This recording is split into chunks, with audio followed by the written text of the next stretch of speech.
Hello, you all, my hardworking aspirant. I hope you all are doing good. I am Sheetal Chauhan. welcome back to my channel.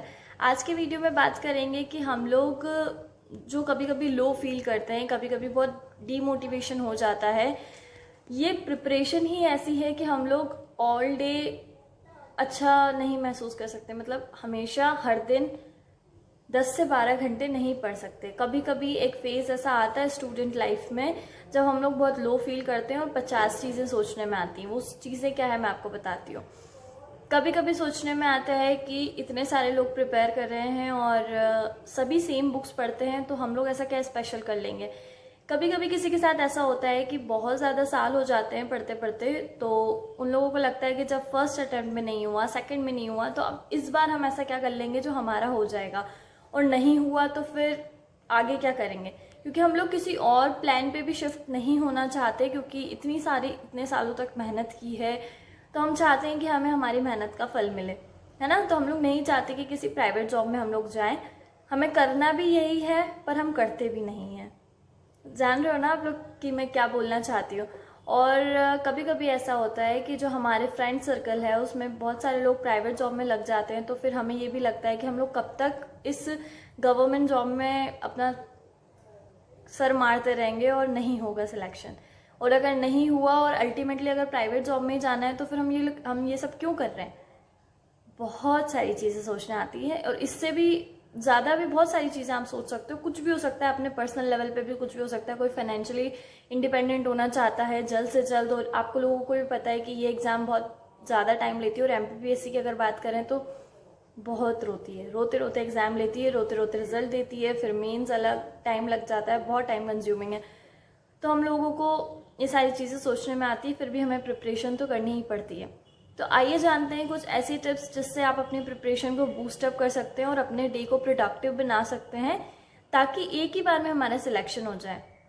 आप लोगों को ये बात समझनी चाहिए कि जो हमारा मन हमसे करने के लिए कहता है ना कि हम टाइम वेस्ट करें, आराम करें, सो जाएं, थोड़ी देर और सो जाएं, तो ये जो मन आपको इंस्ट्रक्शन दे रहा है ना, ये आपका साल बर्बाद कर रहा है। ये सारी छोटी छोटी चीज़ें अगर थोड़ी सी भी मिस्टेक हो गई और 1-2 नंबर से रह गए तो वापस से शुरू करो और पूरा साल बर्बाद करो। ये चीज़ें आपको समझनी चाहिए कि एक बार में निपटा के छुट्टी करते हैं ना। एक बार में जितनी भी चीज़ें होती हैं, जितनी भी हम स्टोरी सुनते हैं टॉपर की कि टेस्ट सीरीज देनी चाहिए, ये करना चाहिए, 5-6 बार रिविजन करना चाहिए, वो सब करके देखते हैं ना एक बार। इतनी मेहनत करके देखते हैं कि कैसे ना हो। ठीक है, तो एक बार में बहुत ज़्यादा मेहनत कर लो ताकि एक बार में सिलेक्शन हो जाए। और इस सर से, क्योंकि पता है जैसे जैसे साल बीतते जाते हैं ना इस एग्जामिनेशन में, तो हमारे फैमिली से भी प्रेशर आने लगता है कि कब तो जॉब करोगे, और फिर एज होने लगती है तो समझ में नहीं आता कि क्या करें।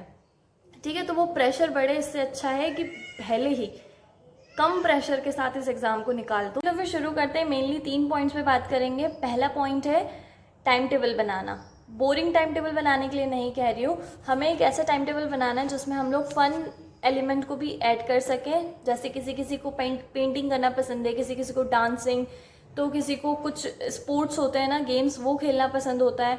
तो आप ये सारी चीज़ें अपने टाइम टेबल में डालिए। सुबह उठिए, एक्सरसाइज कीजिए, फिर पढ़ाई कीजिए, फिर खाना वाना खाया, दिन में थोड़ा सा रेस्ट लेना है, और शाम के जब रेस्ट लेके उठे आप तो 2 घंटे स्टडी करनी है। उसके बाद जब शाम का इवनिंग वाला टाइम है उसमें आप अपना जो भी आपका इंटरेस्ट है, जिसमें भी पेंटिंग में या फिर गेम्स में, वो आपको करना है। और उसके बाद रात में आके टेस्ट दो, या फिर खुद को एनालाइज करो कि आज क्या क्या पढ़ा है, और जो जो पढ़ा है ना उसे रिविजन भी करना ज़रूरी है, और उस पर टेस्ट देना बहुत ज़्यादा ज़रूरी है। क्योंकि हम लोग पढ़ते जाते हैं पर प्रैक्टिस नहीं करते हैं। अगर मैं मेंस स्पेशली की बात करूं तो जो भी आपने सुबह से पढ़ा है ना उसको एक बार लिखने की कोशिश करो कि क्या मैं उसको लिख पा रही हूँ कॉपी में, या लिख पा रहा हूँ कॉपी में। क्योंकि याद करना अलग चीज़ है। हम प्रीलिम्स में हमारे साथ ये होता था कि हमारे सामने पॉइंट्स रहते हैं, मतलब हमारे सामने आंसर है, हमें सिर्फ पहचानना था। और मेंस में हमें ना वो चीज़ें जो हमें याद है वो लिखनी है। तो एक बार प्रैक्टिस करो लिखने की। ठीक है, तो ऐसा कुछ टाइम टेबल फ्रेम करो जिससे हर चीज़ आप उसमें ऐड ऑन कर सको। ठीक है, उसमें थोड़ा सा इंटरेस्ट भी डालो, उसमें थोड़ा सा फन एलिमेंट भी डालो। ठीक है, तो ये था पहला पॉइंट कि आपको टाइम टेबल बनाना है जिसमें थोड़ा सा फन एलिमेंट भी ऐड हो। क्योंकि अगर हम लोग टोटल टाइम 24 घंटे अगर पढ़ने का सोचें कि सिर्फ पढ़ेंगे और कुछ भी नहीं, तो ऐसा नहीं हो पाता है। 3-4 दिन तो हम ऐसा कर लेते हैं कि 15-16 घंटे पढ़ाई कर रहे हैं, पर उसको लॉन्ग टर्म में सस्टेन करना पॉसिबल नहीं हो पाता है। इसीलिए आप जितना कर सकते हैं ना उतना कीजिए। 8 से 9 घंटे पढ़िए सिर्फ अभी, और थोड़ा सा अदर करिकुलर एक्टिविटीज़ में भी ध्यान दीजिए, ठीक है। तो चलिए बात करते हैं सेकेंड पॉइंट पर। सेकेंड पॉइंट है हमारा टेस्ट सीरीज़। अब मैं टेस्ट सीरीज़ ज्वाइन करने के लिए इसलिए कह रही हूँ, आप ऑनलाइन भी टेस्ट सीरीज़ ज्वाइन कर सकते हैं, ऑफलाइन भी कर सकते हैं। अगर आप प्रीलिम्स के लिए पढ़ रहे हैं तो प्रीलिम्स की कीजिए, और प्रीलिम्स में अगर ज़्यादा टाइम है तो आप मेंस के लिए कीजिए। टेस्ट सीरीज़ ज्वाइन करने से होता ये है कि हम लोग ना छोटे छोटे टारगेट्स बनाते हैं। जैसे अगर संडे को किसी टॉपिक का टेस्ट है तो हम लोग पूरे वीक उस टॉपिक को प्रिपेयर करते हैं बहुत अच्छा, कि इस वाले टेस्ट में तो बहुत अच्छे मार्क्स आने चाहिए। तो जब हम सेगमेंट वाइज चीज़ों को पढ़ते हैं ना, तो चीज़ें हमारे ऊपर मतलब ज़्यादा हावी नहीं होती और हम चीज़ों को आसानी से कवर करते हुए चलते हैं, ठीक है। तो टेस्ट होने से ना हमारे मतलब माइंड में एक प्रेशर भी रहता है कि इतने टाइम तक हमें ये चीज़ ख़त्म करनी है, ठीक है। और अगर वो प्रेशर नहीं होगा ना तो हम लोग बहुत स्लो चीज़ों को पढ़ते हैं।